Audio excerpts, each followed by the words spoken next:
नमस्कार दोस्तों, आप लोगों को हमारे YouTube चैनल में स्वागत है। आशा करती हूँ कि आप लोग स्वस्थ होंगे, मस्त होंगे, जहाँ भी होंगे ज़बरदस्त होंगे। दोस्तों, मैं एक गीत प्रस्तुत करने जा रही हूँ आप लोग के सामने। अगर मेरा वीडियो अच्छा लगे तो लाइक शेयर सब्सक्राइब जरूर करिएगा। चलिए गीत को आगे बढ़ाते हैं।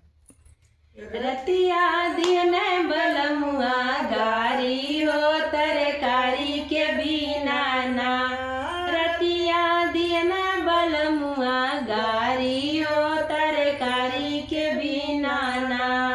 एक में गारी दियल दूसरे में मार दियल, एक में गारी दियल दूसरे में मार दियल।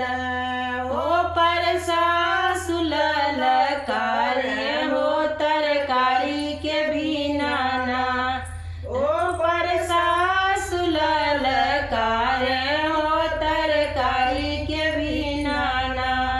रतिया दिन बलमुआ गारी हो तरकारी के बिना ना।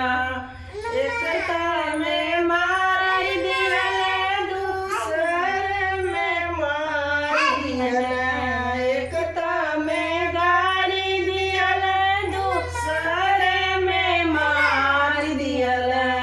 ओ पर गोतिन ललकारी हो तरकारी के बिना ना, ओ पर गोतिन ललकार हो तरकारी के बिना ना।